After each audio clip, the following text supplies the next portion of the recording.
Service is leading the charge to make the 2024 Broker Carrier Summit possible, and we are so excited to have their support. In case you haven't heard, TAFS offers much more than freight factoring. It provides a comprehensive support system for trucking companies of all sizes, specializing in fast and efficient invoice factoring with the ability to pay carriers in as little as 1 hour. And TAFS services go well beyond factoring, offering a fuel card that unlocks major fuel discounts, flexible business loans that are designed to cater to the distinct needs of a carrier's operations, a dedicated, responsive client experience team, and much more.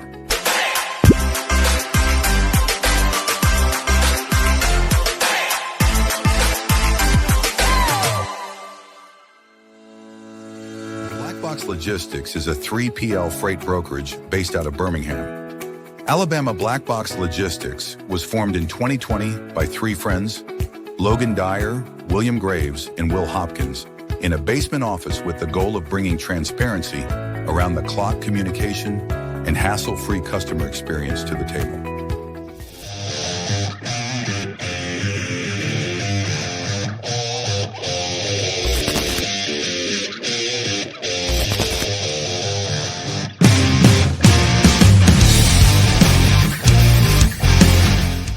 LoadBase is a logistics software solution that simplifies the process of tracking carriers.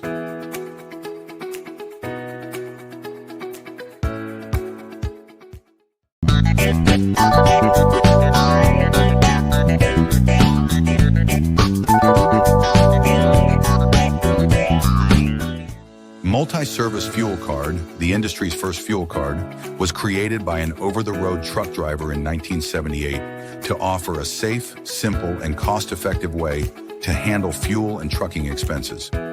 Initially, it addressed safety concerns of carrying cash on the road. Today, it combats advanced fraud with best-in-class technical and personal support.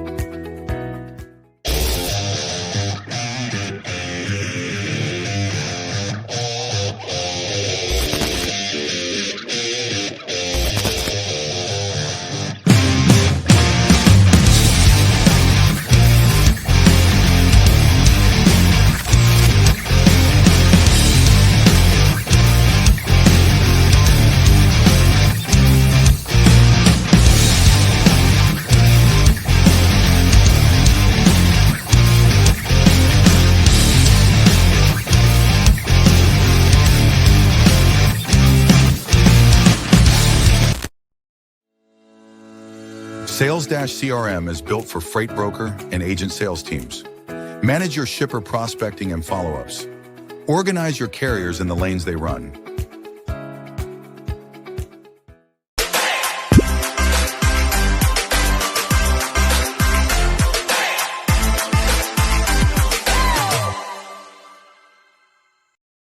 HD Ships is a leading logistics provider specializing in sustainable and tech-driven freight solutions.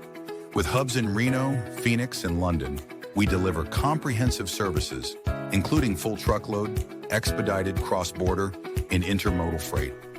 Leveraging proprietary technology, we offer 24/7 tracking, real-time visibility, and advanced automation to ensure safe, compliant, and efficient transportation. Our commitment to sustainability enables clients to offset emissions through carbon credits, aligning logistics with environmental goals. At HD Ships, we prioritize transparency, reliability, and exceptional customer service, empowering clients to achieve seamless, sustainable logistics solutions worldwide.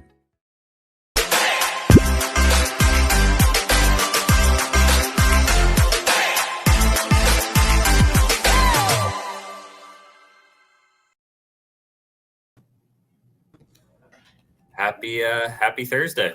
Happy Thursday. Where are you joining us from today? Miami.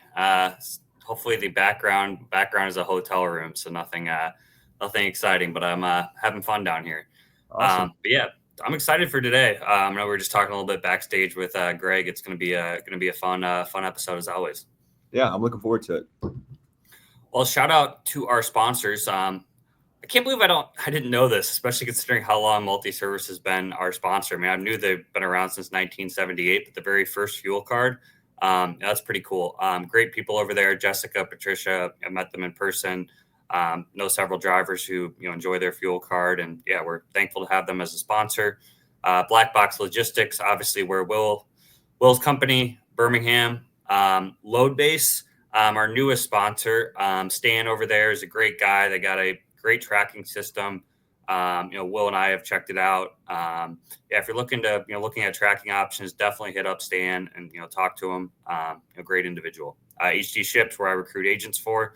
I'll let Will hop in with Sales Dash, but obviously I'm a big fan of Sales Dash. I've known Josh for a while. They were our very first sponsor. They're now a customer. Will's now a customer of them, his brokerage. But yeah, I'll let Will hop into that one. Yeah, Sales Dash is it's a freight centric CRM. So a lot of the other players out there say Salesforce, you got to come in and build it out. Josh, the founder, he came with a freight background, so it comes equipped with everything that you need. So yeah, Josh became a sponsor, and then one day Matt asked me, why don't you talk to him about Sales Dash? What are you using? We were actually on Excel at the time. We onboard and all my people love it. It's definitely made our sales much easier and clean and neat, much easier to track. And then we've got our banner sponsor, TAFs. If you guys are in the market for a factoring company or just want to learn more about how all that good stuff works, we're kind of running a promo on the Two Dawgs page, kind of a 13-step process for trucking. So lots of educational content, good guys over there. Yeah, hit up Rob or Ryan if you're looking for factoring. Great company, great people. We're pretty Kansas City heavy, well, Midwest and South in terms of our sponsors. I think only one we have on the West Coast is, well, I shouldn't say we're heavy on the West Coast too. I mean, we have HD Ships and Load Base, but kind of all over the place. Yeah, all over the place, except the East Coast. We don't really have any sponsors on the East Coast. Not yet. Not yet. Well, awesome. Well, let's get into it. Episode 34, Greg Reed. I'm looking forward to it. Let's go ahead and bring him out on the stage. Yeah, let's do it. Hey, guys.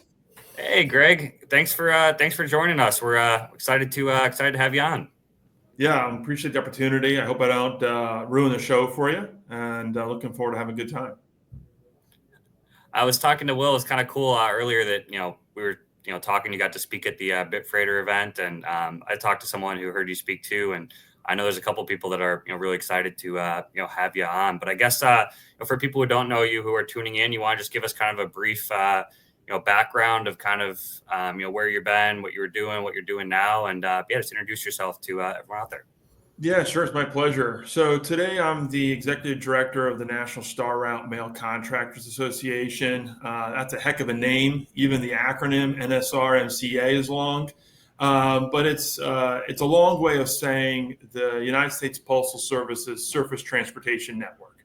The best kept secret in transportation, maybe up until recently, maybe up until the last 3 years, was that the Postal Service contracts out 99.9% of the transportation that moves mail and packages between postal facilities, sortation, processing centers, all the way down to that final post office.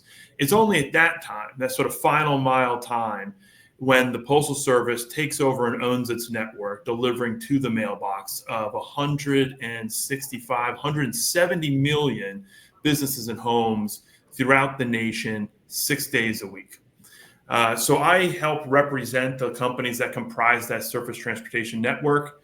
The association's been around since 1935. Next year in 2025, Contractors will be celebrating 180 years in supporting the Postal Service, just as the Postal Service will be celebrating its 250th anniversary, since it just predates the founding of this nation. Prior to becoming the executive director, I was a transportation attorney, and before that, just an attorney. So I've been working on transportation issues for quite a while. It was a real godsend for me to find an area, an industry of practice where you felt like you could make a real practical difference to the everyday lives of Americans. I think as the COVID pandemic reminded us, or informed a lot of Americans out there, nothing happens without transportation. In particular, nothing happens without on-the-ground logistics and trucking. They make the world turn. They make this nation turn. And so I get a real kick out of representing companies, advocating for their interests, helping them forecast the future, and today, helping them to manage and grow that unique relationship with the United States Postal Service, which in itself is serving the American people. Now, Yeah, I mean that's a big job. How did you get into that job from I think you said you were a transportation lawyer previously, doing work with OOIDA. Oh, how did you find this that job from being an attorney to working with the post office? Yeah, truthfully, Matt, they tricked me. They didn't tell me what I was getting into. And there's a lot of false promises, a lot of bait and switching, and 3.5 years later, I'm trapped. No, the reality is that I got into transportation law kind of on a whim. And I think that's kind of interesting, right? Because a lot of people get into transportation on a whim, right? They don't really forecast it. They don't really think about it. And then suddenly they find themselves in it. I think that's changing a lot, right? Because we do see universities and colleges building out logistics curricula and what have you. And people are looking to the logistics world in particular as an exciting area of professional growth. But I mean, historically, if your parents weren't in it, right, you weren't in it. So I got into the transportation law a little bit on a whim after being a constitutional litigator, regulatory attorney. And I was really enjoying that work, being outside counsel to OOIDA or OOIDA, working on small trucking company issues, working on owner-operator issues. And a colleague of mine came to me and said, listen, this association that's been around forever, it's one of the oldest trucking/transportation associations in the nation. Their longstanding executive director's leaving. Would you have any interest? The short answer was no. Right? I like what I'm doing, and I don't know what on earth this is. Right? The more I looked into it, the more exciting it got. Right? Because of what they do, and because how significant their role is, and yet how unknown these companies are. So much of this surface transportation network, which today is about a $5 billion spend from the Postal Service, last year and years prior was about a $6 billion spend. That makes the Postal Service the largest buyer of transportation in the nation, bar none. No one buys transportation like the Postal Service does, and that's because they have to deliver to 170 million homes and businesses every day, 6 days a week. That universal service obligation means that they are in every corner of the country, including Guam, right, including the U.S. Virgin Islands and Puerto Rico, including Alaska. And so, this incredible network, and it's comprised of every type of transportation company you could imagine. You have your mom and pop operations operating in quiet and slow corners of the country, but providing invaluable service to the people who live there so they can get their Social Security checks, they can get their medication, they get their cards from their kids, right? Which is probably underappreciated about how valuable it is when you get that letter in the mail, right? You get that card in the mail, it'll touch your heart in a way in which nothing else does. To multi-generational family businesses, right, that have built something over time. They've achieved the American dream. To today, some of the nation's largest and most sophisticated logistics, brokerage, and interstate motor carrier companies. And once I realized what all that, who all these companies are, it became an incredible opportunity to add real value to their businesses, to their future success, but also then to add real value to the American people. And by supporting these companies, supporting the Postal Service, by supporting the Postal Service and these companies, supporting the people of this country who count on this very unique promise that we will connect you every day of the week with a federal agency, effectively servicing you and providing you that sort of fabric to our nation. 100%. Yeah, that's very cool. Not to backtrack, but I like that you touched on historically, right? If your family's not in transportation, you're most likely not going to be in transportation, which is ironic, right? When I hear you speak about just the Postal Service and how $5 billion spent and how much money and nothing moves without transportation, right? So it's almost ironic that it's not a bigger push for people to pursue a career in logistics. So going into kind of your network, I'm ignorant to it, right? So the first time I'd really thought about it was when I heard you speak at Bitfreighter, but I'd imagine, do you guys just have all these contracted lanes that are just running, 365? Is there any spot opportunities, or is it more kind of like dialed in? Yeah, that's a great question, Will. And And we should definitely talk about careers in transportation, because I think it's so exciting. But when we look at the Postal Service network, it has undergone incredible change over the last 3.5 years in particular, although it feels like over that last 3.5 years, every year the change has gotten faster and more dramatic. And so let's do a little bit. I'll try. Listen, I'm from northern New Jersey, so I can talk for the full length of the show, and neither of you two can say a word. Right. So I'm going to try to be concise. I'm not going to try to ramble too much, but let's do like a little bit of a history lesson. So the Postal Service has what is called a universal service obligation. It has to serve every home in America the same, regardless of where it's located. So you could be in the middle of Idaho on the top of a mountain, or you could be, on Fifth Ave in New York City, and you're supposed to get the same service. Right. So that means that you constantly have to advance the mail throughout the nation. And what that looked like historically was sometimes what I refer to, both in a positive and in a negative way, a set it and forget it model. The Postal Service operated on 4-year contracts. Those contracts were set schedules. Now, there were extras and detours, deviations at times, but they were these set 4-year contracts. And you ran trucks 24 hours a day, 365 days a year. Even though you don't get mail on Sunday, mail has to move in order to make it to destination on Monday. They have that equal service standard between the mountaintop of Idaho, right, or Fifth Ave in New York City.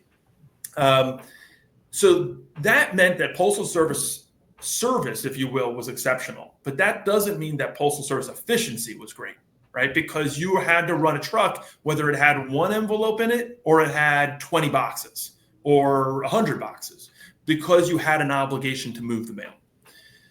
When the current Postmaster General came into his position, Louis DeJoy, he came to that position with two defining features of the opportunity and who he is. First of all, he came from a logistics background. His family had a company called New Breed Logistics. His father ran it. Louis took it over. I think, I don't want to speak out of turn. I think the narrative was he really saved the company. New Breed Logistics was then purchased by XPO, and then Louis was an executive at XPO. So he understands data, technology, efficiency, transportation, right? He comes into this position as the Postmaster General. The Postal Service, over the 10 years, looking into the future, was going to lose something like $180 billion because it had found itself in a really precarious spot. And I won't go into the details right now, but I'm happy to break it down for you if you like, where it went from being an entity that sort of printed money, was highly lucrative, highly successful in the 90s into the early 2000s, to an entity that was running year-over-year deficits. And the unique thing about the Postal Service is that it has to self-finance. So unlike any other federal agency that gets a government or congressional appropriation, the Postal Service has to be self-sustaining. So it's sort of this quasi non-governmental entity in that regard. And so Postmaster General DeJoy then embarks on this incredible radical transformation of the postal network, trying to incorporate in a lot of the best practices, a lot of the cutting edge practices that we see in transportation today, like logistics, like spot market opportunities, right? So today, what that looks like, kind of very simply, is that there's two big buckets. You have your spot market opportunities. The Postal Service calls it the Freight Auction Board. It's a proprietary spot board that they call transportation as needed. They also do some extended contracting through that. And then they have their dedicated pool. So if we look at that $5 billion annual spend on transportation, about $1 billion of it runs through the spot market. And that's mostly serviced by logistics or brokerage companies, asset light, no asset companies, although there are some asset companies on the board. And then you have about $4 billion in the dedicated bucket. And that ranges from long haul contracts, 300 miles or more, interstate, cross country, interregion, what have you, to also kind of local intrastate, 300 miles or less contracts that are kind of running down to those local post offices around the nation. That's the simplistic view. There's lots of little wrinkles, and the evolution and modernization continues at a rapid pace. And I'm happy to kind of break all those down. But that's where we stand today. So we went from a set it and forget it model, where we ran trucks all the time, but sometimes not full, right? But service was reliable because of that continual run of trucks, to today where the Postal Service is trying to be a lot more dynamic, trying to be a lot more responsive to volume, trying to be a lot more cost conscious given the deficit situation that it's facing, financial situation it's facing, and also a lot more effective, right? Because how do you service the mountaintop of Idaho and New York City the same, right? You have to be an extraordinary operator in order to achieve that goal. Yeah. So just curious. So you say you have to serve every home the same. What about way out in Alaska in the middle of nowhere? Does it still apply? Same. So that's the best part. Postal Service mailing, if you will, is the best deal in the world. I can put a stamp. I'm here in Northern Virginia, right? Matt could put a stamp on an envelope in Miami. I was wondering why your background looks so familiar, Matt. I was like, have we been to the same place? And I think we probably have, right? So you're in a hotel. I've been there too. And Matt could send his to Alaska for the same price that you could send an envelope from Oregon or from Seattle, right? And it has to reach there in the same service window as it would reach Matt sending an envelope down the street, all for the same price. That's part of the financial challenge, because sending a letter to Alaska actually costs $35, right? And sending a letter down the street from where Matt is currently costs 5 cents, to exaggerate. But no matter where you are, you get the mail between 5 to 7 days. That's basically the standard today. So, I mean, just curious on it. So when you talk about these financial hurdles, have you guys ever explored changing the pricing system? So, yeah. So it's a two things. So I want to make sure that, I support the Postal Service, right? But I don't sit within its four walls, right? So what my ideas are not necessarily postal ideas. I don't want to speak on behalf of my postal colleagues. But the Postal Service does explore changing the financial model. Here's the rub. And people are getting like a deep dose of Postal Service regulations and history here. Even my members of NSRMCA don't get this from me often. Here's the rub. So the Postal Service not only binds the nation in an historic and unique way, it also has a unique superpower, if you will. It has a unique component of it, and that it has monopoly on your mailbox. Nobody else can put anything into your mailbox. And I think we kind of overlook that, because maybe the kid down the street puts a flyer in for like a babysitting job, or the landscaper that drives through your neighborhood puts a flyer in. And we take for granted that is postal owned. Right? If you walk your neighborhood, I mean, depending on how old your neighborhood is, right, you might run across mailboxes, because I did this recently, that on the cover of the mailbox will be a stamp, and it will say U.S. mail approved by the Postmaster General. And that is a product, if you will, incorporated into mailboxes because he owns that space. You didn't realize this, but the Postmaster General has real estate on your real estate, right? And that's that mailbox. So because that's a monopoly, though, the government implemented a regulatory body. It's called the Postal Regulatory Commission, which controls how much the Postal Service can raise rates at any given time and kind of how frequently. And so today, I think the Postmaster General would argue that it is unfair to the Postal Service, unfair to the American people at some level, because ultimately they would have to finance a Postal Service that needs additional financial support, to charge the same thing for sending something to Alaska or servicing Alaska at the same service standard as it is to service people in Miami, for example. But it also is probably also fair at the same time to say we can't punish American citizens who are living in Alaska and say, sorry, you don't get as much mail, right? Because you don't get as much service, or we're going to charge you a whole lot more to send something from Alaska over to Miami because you're living in a state of the union, right? So it's a real push-pull scenario. Like, what's the right way to manage this while giving everyone the same rights, if you will, like the same access to government services.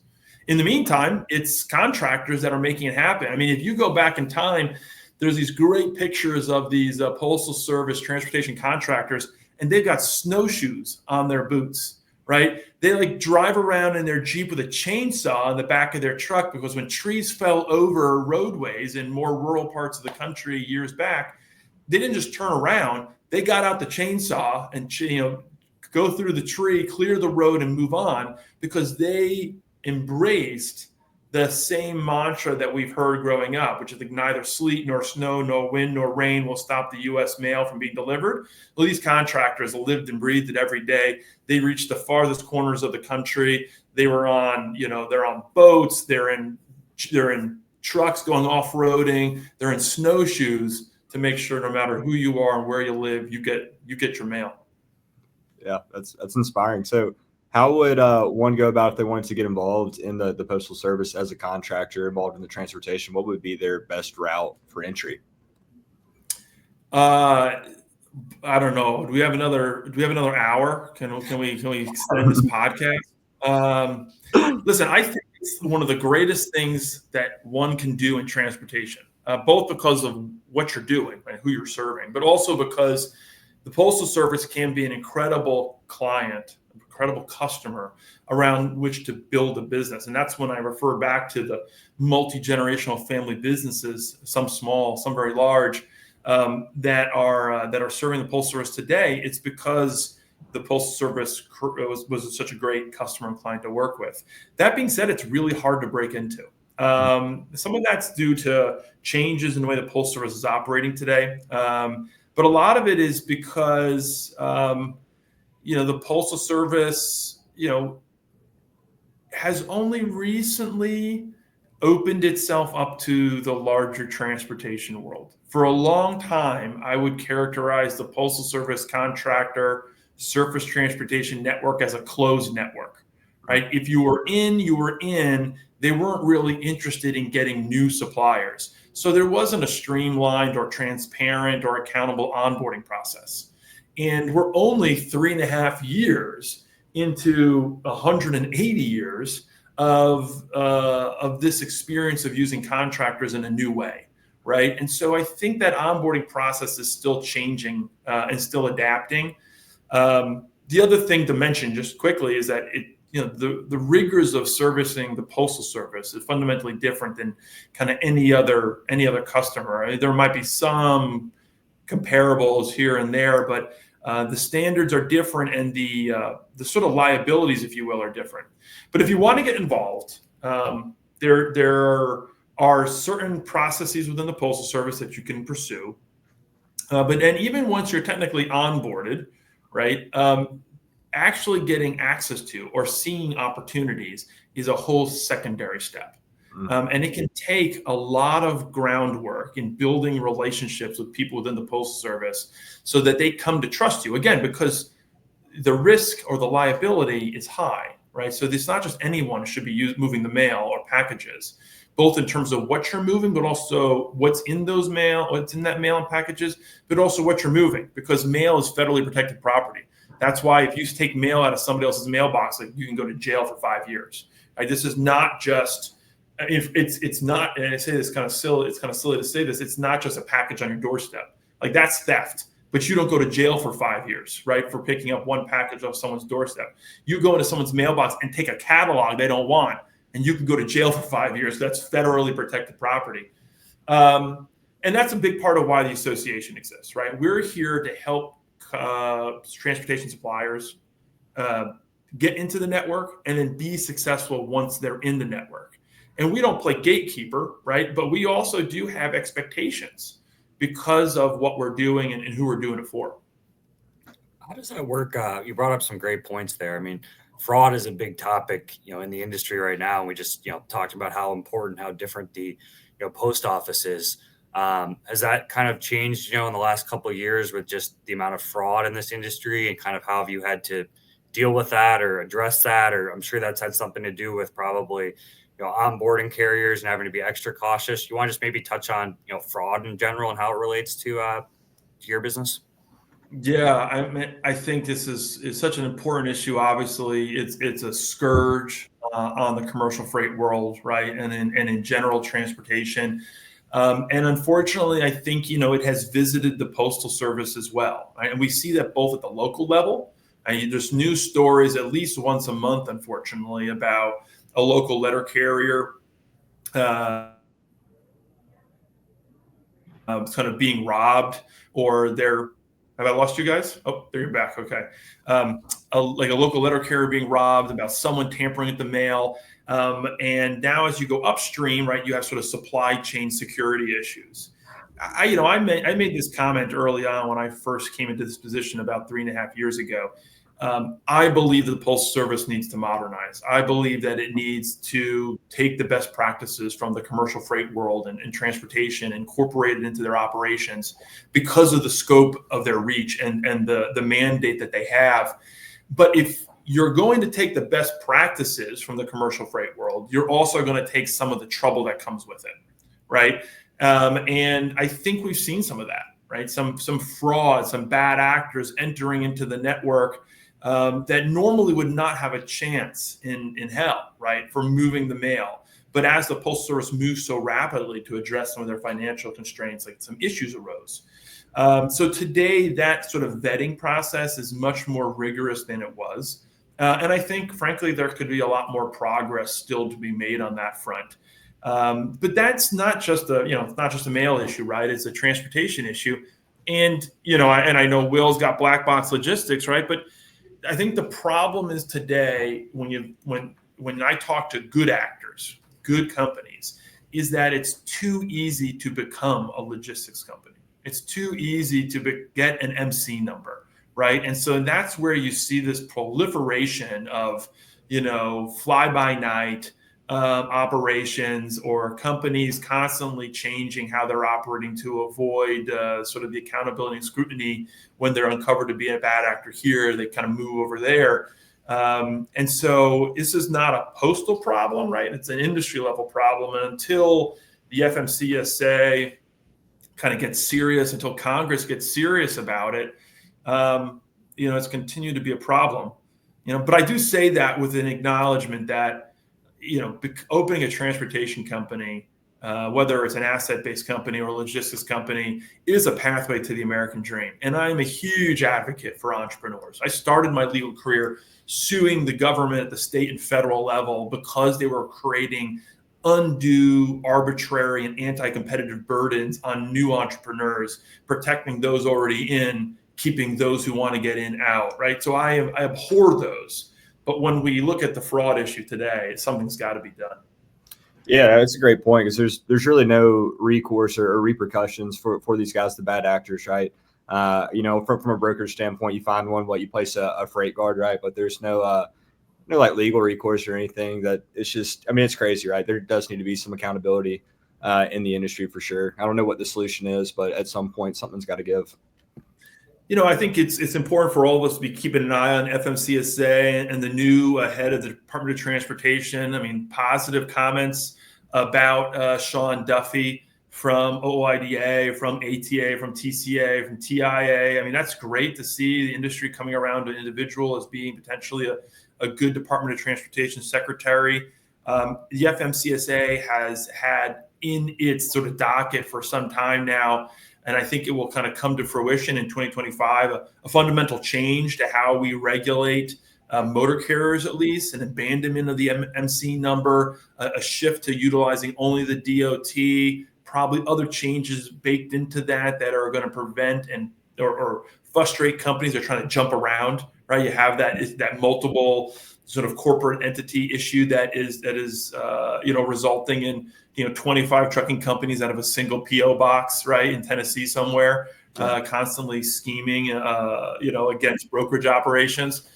So I do think we're on the verge of some pretty significant changes, and that can be pretty exciting for the American people, for customers, for shippers, and of course for the transportation companies that are doing the right things today. They'll be the preferred actor tomorrow.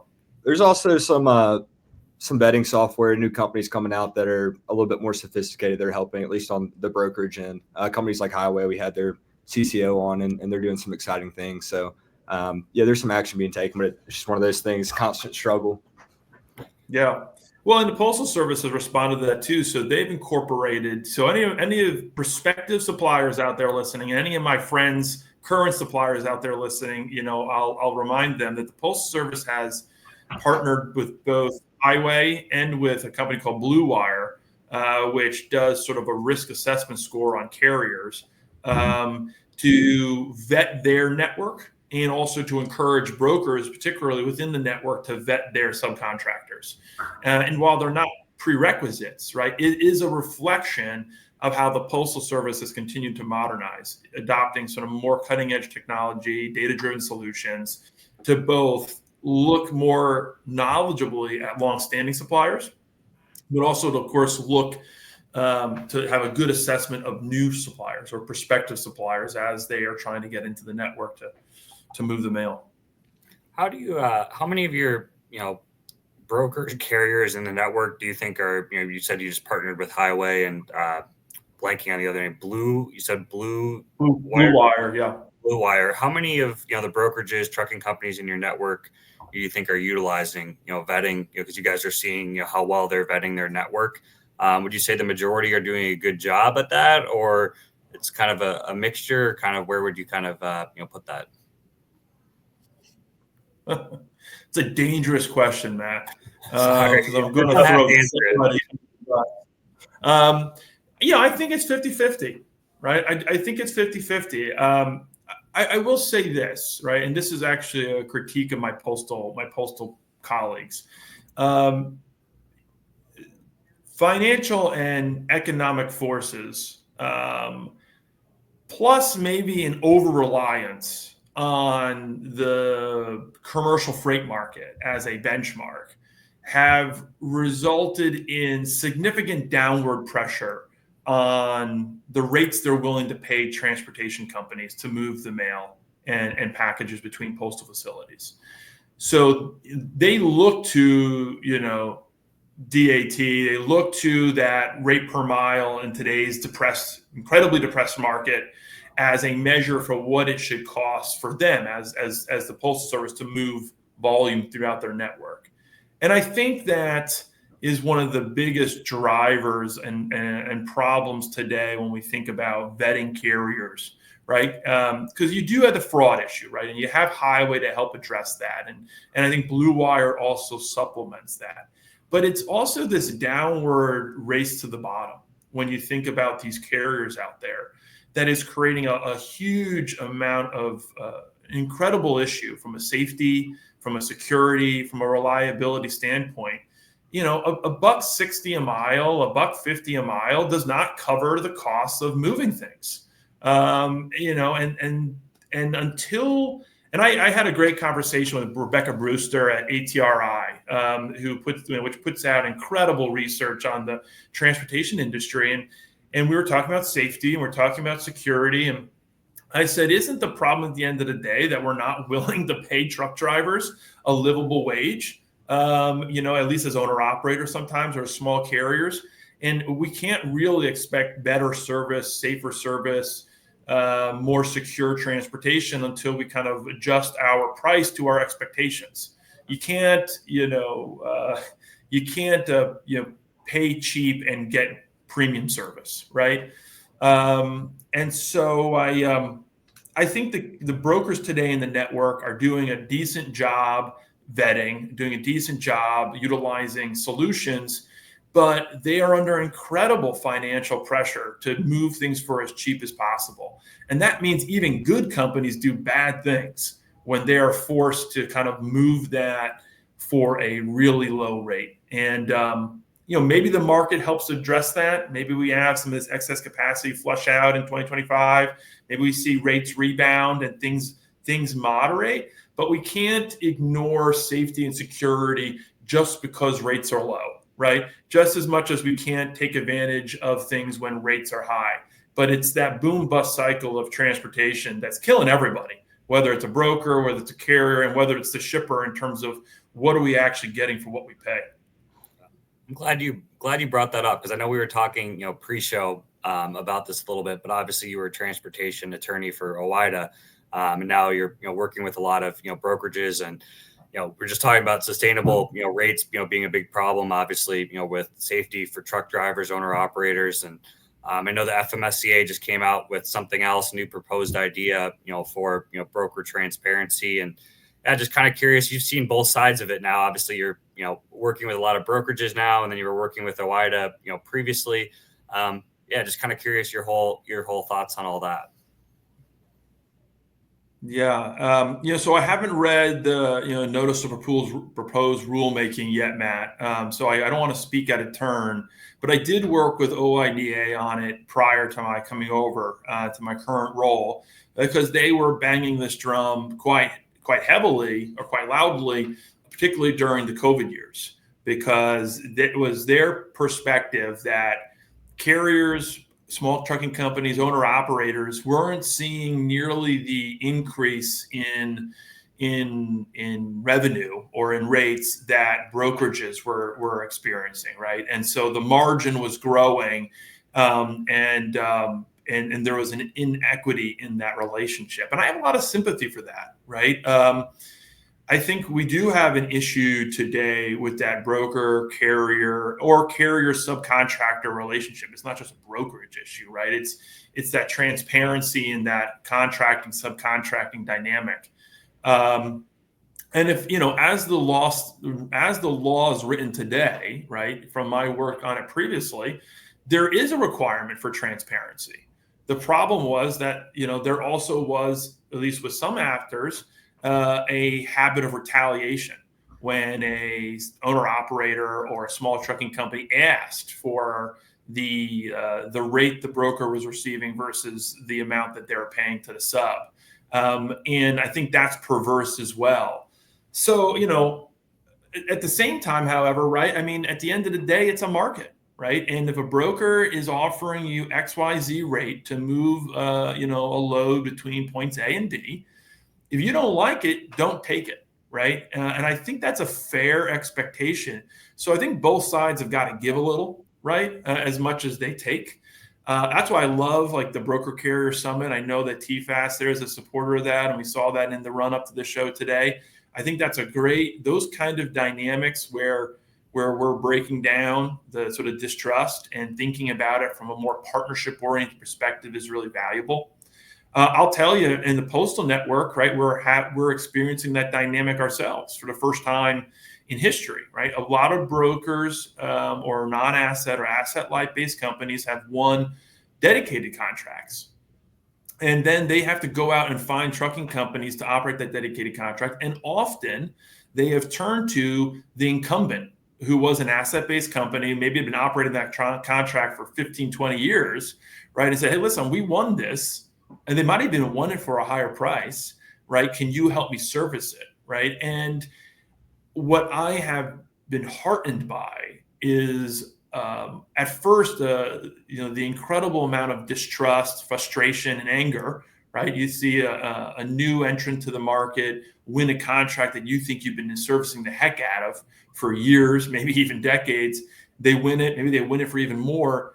That distrust, that anger, that frustration that originally kind of resonated throughout the Postal Service Surface Transportation Network, over last year in particular, I think has really faded away towards a much more partnership-oriented approach, recognizing that we're all united by a common client, in this case, the Postal Service. We're all united by a common goal, service the American people, and that if we work collaboratively, everyone is going to be able to kind of meet their business needs while also meeting the needs of our customers. So, that's a pretty lawyerly answer, Matt, or at least a politician's answer as to what do I think about broker transparency laws? Because I do sympathize with them, but it does go both ways. And at the end of the day, it's a market that has to be dynamic. Maybe it ultimately goes back to how easy is it to become a motor carrier? And if it wasn't so easy, then only the right kind of people with the right kind of investment and the right thoughts around business development would be in there, and we wouldn't have all these swings in capacity. it's a hydra, right? It's which head of this problem are we going to tackle first? I think you summarized it real well. I don't think it was too political. I think it was a good answer. But if anyone has any, as we're kind of getting to the end, if anyone's listening and they have any questions they want us to ask that Will and I haven't asked, you'll feel free to put it in the comments. Yeah, I had some friends of mine who knew I was jumping on this threatened to ask probing questions, and I warned them that that I'll seek retribution afterwards if they try to put me on the spot. But it's always great to interact with the community. I guess that was probably a new thing for you as well, kind of going from working as a transportation attorney with OOIDA to going to what you're doing now. You got to meet, I'm sure, a lot of your partners and form a lot of new relationships in your new role, which I imagine has been fun. I mean, it's the best, right? As a lawyer, often we find ourselves working on issues that are pretty abstract, right? And while you know what that's going to do for your individual client, it's harder to kind of wrap your hands around what that means day to day for the American people, or what that means for an entire industry. And maybe I'm biased, right? But I did constitutional litigation, right? So if anyone could appreciate the value of their work, it should have been me. And even at the same time, some of the cases I litigated about economic liberty, about unlocking the potential of entrepreneurs, about striking down anti-competitive barriers to entry, the positive result of that litigation or that appellate process doesn't immediately shoot out across the country and rescue everyone from bad laws and regulations.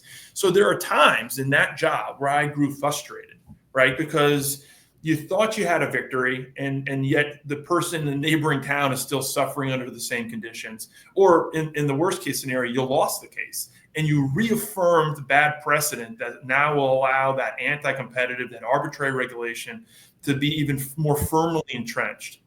So when I came over here to transportation and got a chance to work on transportation issues as a lawyer, and now work on transportation from a sort of strategic and policy-based perspective, it gave me something concrete to understand, right? Because now, again, you two know this well, this audience knows this well, but from anyone from the outside coming in, underappreciation of truck drivers, of transportation companies is like a national hobby, right? Like, we complain about them, right? We denigrate them, we malign them, we have terrible stereotypes about them, right? In reality, they're heroes, right? They're like heroes of like the nostalgic, American cowboy out west, right? That's who they are. They're making things work for us as a country. So working with these companies, whether they're big and publicly traded or privately held or small or logistics,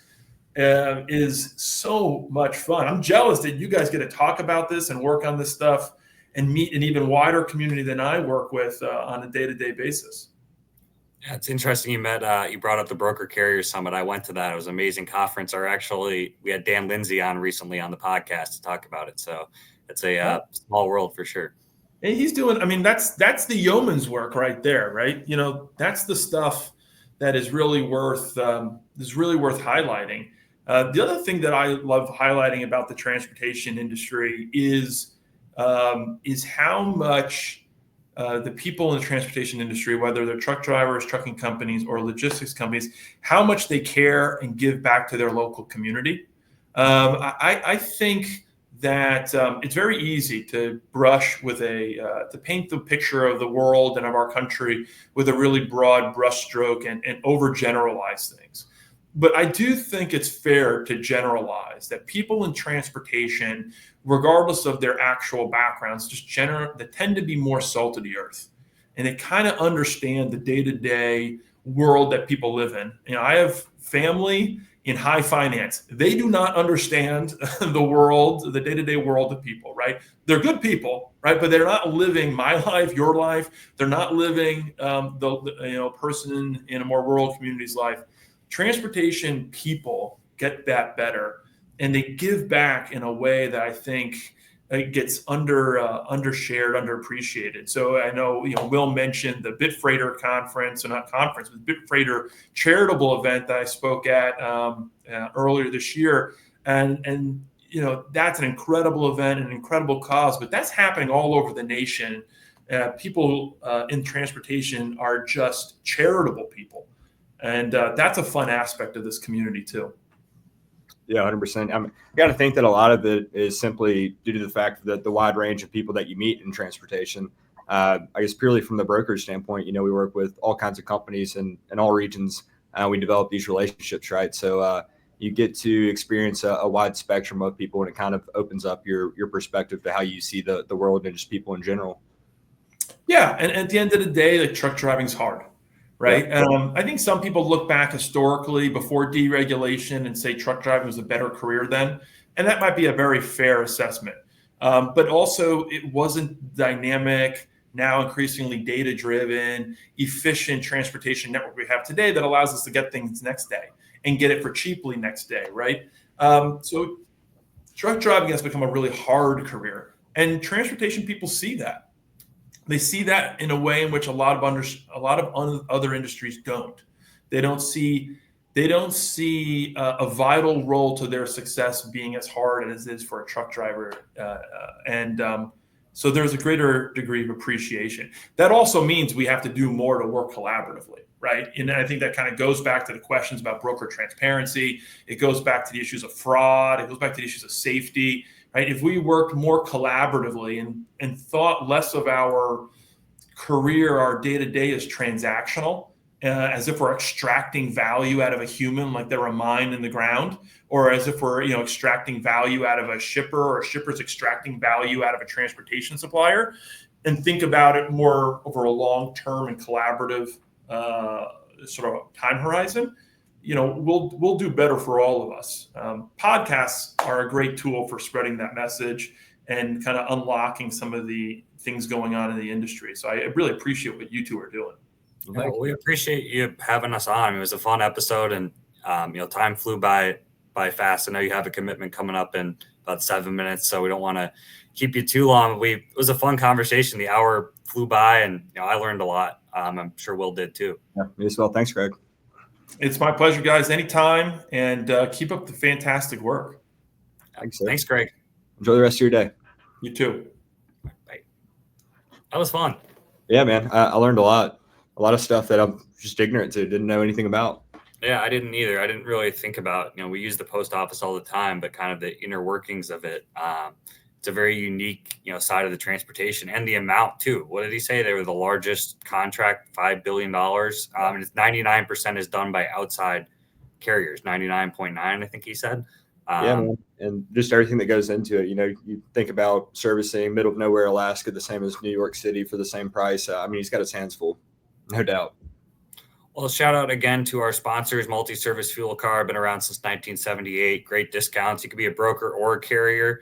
Obviously, carriers use it directly, but brokers can get their own fuel card as well. Jessica, Patricia, great people over there. Black Box, where Will worked, HG Ships. We're Will's company, Black Box, HG Ships, where I recruit agents for. Loadbase, great tracking software. Stan, I want to say like Stan the man comes to mind, but he really is a cool guy. And great software. He has experience in the industry too. He was a dispatcher previously, so he's not, just coming in here with kind of no knowledge of logistics. He built a product, that he saw a fit for. If you're looking at tracking, highly recommend, reaching out to him. Sales Dash, Will uses them. We've both met Josh in person. It's a friend of ours, great person, great product, freight specific CRM. Then our banner sponsor, brought to you by Taft's, top 10 factoring company. Ryan, Rob, all those guys, great people over there. You've probably seen their names sponsoring the Broker Carrier Summit. Some other Kansas City-based company, great rates, and our banner sponsor, and we're happy to have them. Awesome. Well, that'll do it for episode 34. We'll be back at it next week. Safe travels, Matt. I know that you're going to Colombia. Yeah, I'll be. Our next podcast episode, I'll be in a different country, so that'll be my background will be changing from a hotel room to who knows where, an office in Colombia. 2 dogs are going international. All right. Well, yeah, stay tuned to the pages. We'll be announcing the next guest and Dog of the Week tomorrow. All right. Sounds good. Have a good one. All right. You as well.